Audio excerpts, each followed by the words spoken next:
तुरंत हटा दे। इस दिशा में लगी पितरों की तस्वीरें भयंकर पितृदोष लगता है।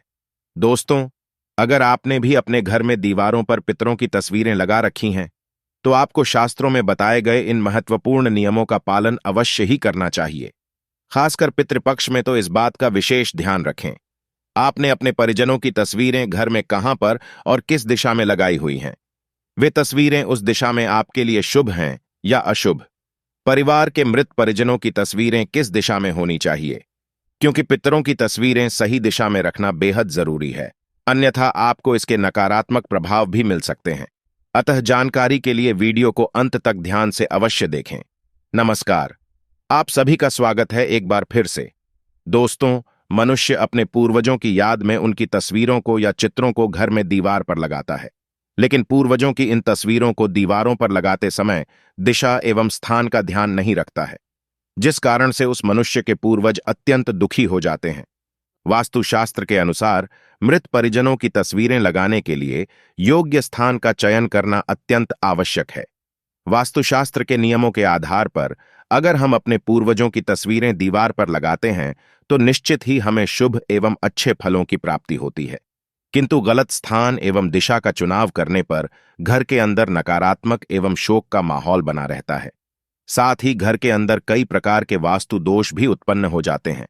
तो आइए जान लेते हैं कि वास्तुशास्त्र के अनुसार मनुष्य को अपने घर के अंदर पूर्वजों की तस्वीरें अथवा चित्र किस दिशा में लगाने चाहिए। सबसे पहली बात, क्या घर के अंदर मृत परिजनों की तस्वीरें लगाना शुभ होता है?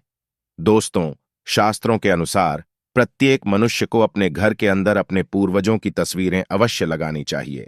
इसे बहुत ही शुभ माना गया है, लेकिन अपने मृत परिजन का चित्र बनाते समय इस बात का खास ध्यान रखें कि उनका जो चित्र या तस्वीर है वो दुखी या फिर क्रोधित अवस्था में ना हो। आपके पूर्वज चित्र के अंदर प्रसन्न मुद्रा में दिखाई देने चाहिए। जब भी हम उनके चित्र के दर्शन करें तो हमारे मन में उनके प्रति श्रद्धा तथा प्रेम का भाव प्रकट होना चाहिए। यदि पूर्वजों का चित्र क्रोधित अवस्था में हो तो ये मन के अंदर भय की स्थिति पैदा करता है। घर के छोटे बालक उनसे प्रेम करने के बजाय नफरत करने लगेंगे। इसीलिए पूर्वजों का चित्र या तस्वीर बनाते समय इस बात का खास ध्यान रखें।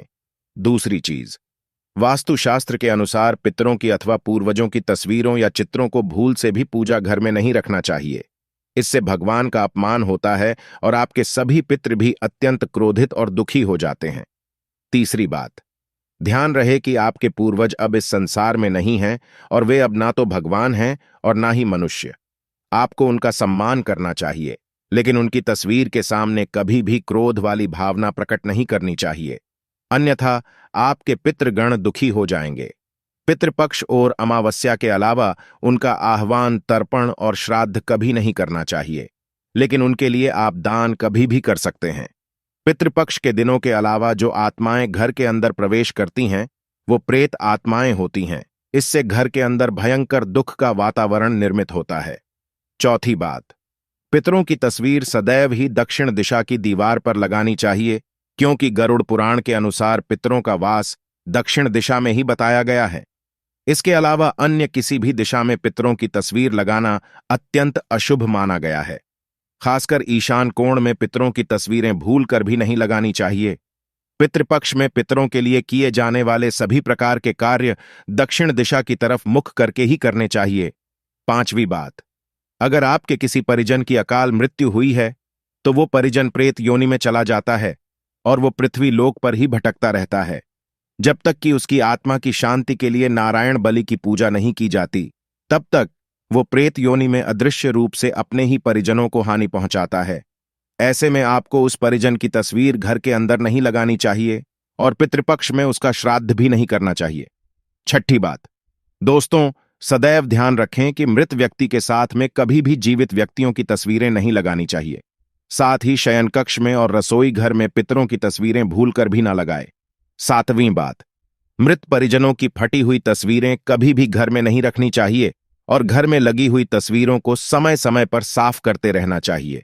तो दोस्तों, इस प्रकार से आप वास्तुशास्त्र के नियमों का पालन करके अपने घर में पितरों की तस्वीरें लगा सकते हैं और उम्मीद है कि आपको आज की ये जानकारी भी अच्छी लगी होगी। अगर अच्छी लगी है तो कमेंट बॉक्स में ओम पितृदेवाय नमः अवश्य लिखें। धन्यवाद।